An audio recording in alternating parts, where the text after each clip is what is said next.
What I learned after launching my Pog Hub PPH, which is Pigversity Pog Hub.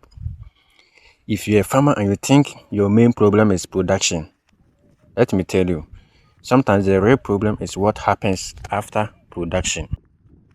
So if you remember also, I recently launched my own pub, which is a Pog Hub in my community. I call it PPH, Pigversity Pog Hub.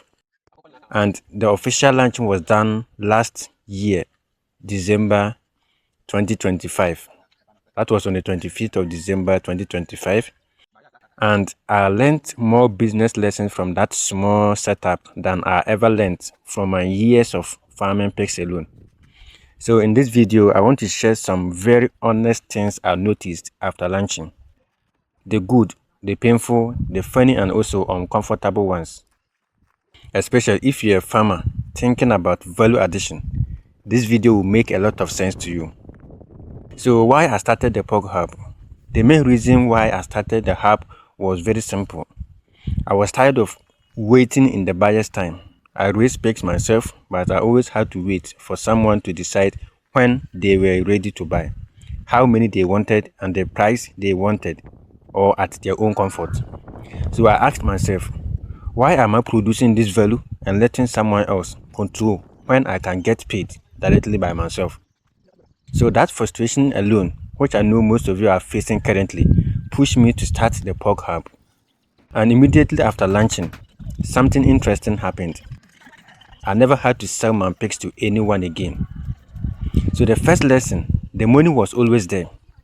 Yes, the money was always in the community. People assume small communities don't have money. But let me shock you with what I observed. In 1 week, just 1 week, we slaughtered and sold 6 pigs with an average carcass weight of 35 kilograms. Same community, same people, different access. That was when I realized the money was never the problem. I was just too far from the final consumer, even though I used to do slaughtering and then pork sharing in the past. So the second lesson here is that strangers pay, but your own people want it for free. Let me explain that. Another thing that surprised me was the type of customers we got. Most of the people who bought from us were strangers or people I wasn't even close to. I offered them samples, they tasted it, they bought more, and they kept coming back anytime we had pork available. But my own people in the community, or those that know me in real life and are very close to me, they have a different story altogether. They wanted free pork or free meat. Even when I gave them samples, they kept asking for more free things. Some of them would even spend money on drinks, then pass by the hub asking for free pork to wipe the smell of the alcohol from their mouths. That's when I learned something very important also as a small business person. Free samples to the wrong people don't build customers. Yes, if you're trying to use free things to build a customer base, you will never build a customer base, but it's going to be a form of entitlement. So the third lesson I learned from launching the Pog Hub was free things must also have a deadline. So on the 25th of December 2025, which was the official launch date, I clearly stated free ready to eat pork for that day only because I was trying to get traffic for the very first day. People from far communities showed up early to partake, but people close to me didn't come. Days later, when we had returned to rev business, that means we have started making money, charging for our product. These people who didn't show up started showing up, asking for their free share from the 25th December, saying they were busy on that very launch date. So that's when the problem started, because I refused to listen to them. And one lesson became very clear to me. You can't be busy for something you truly value. You will definitely make time for what is valuable to you. And I can't end without the fourth lesson. Hire people you can teach and also fire fast. Yes, this is something we need to talk about. People management. I finally understood why business owners used to say, hire people who are willing to learn and people you can fire quickly without looking back.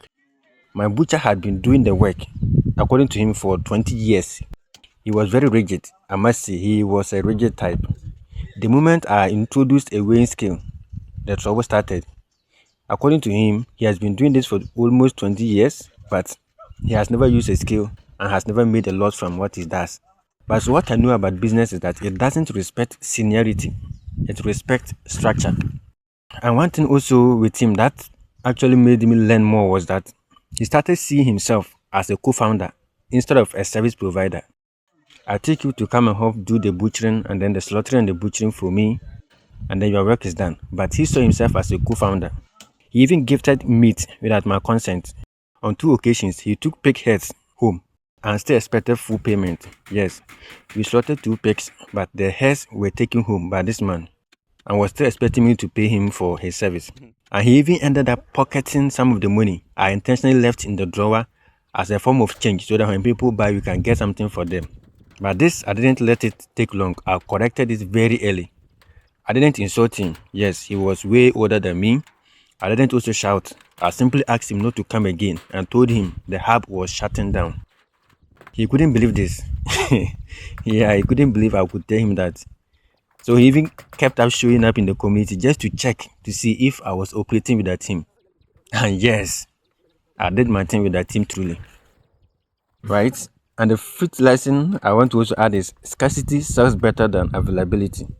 And this, you can control it if you are the one in charge, right? So another big lesson was about the sales.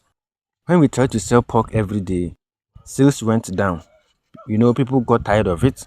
But when we deliberately created scarcity, spacing supply, the demand went up again. At some point, customers were paying before we even slaughtered.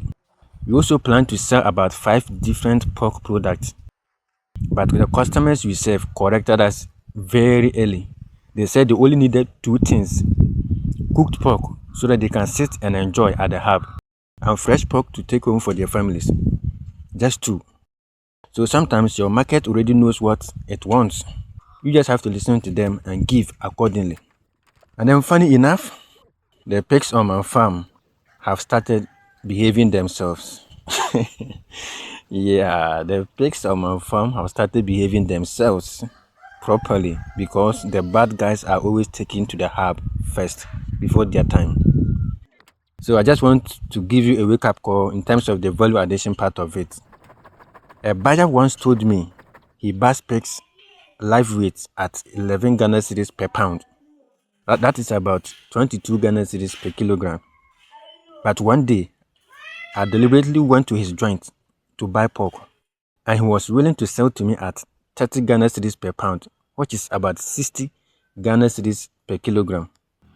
That day changed my mindset forever, and I realized I was raising value for someone else to harvest. And that's why I want to encourage every farmer watching this, especially if you've been with Pigversity over the years. Don't just produce, add value. It's not just about animals. Even if you're into crops, find a way to add value. That's where the control is, and that's where the profit also is. And honestly, that's where peace of mind will also reside.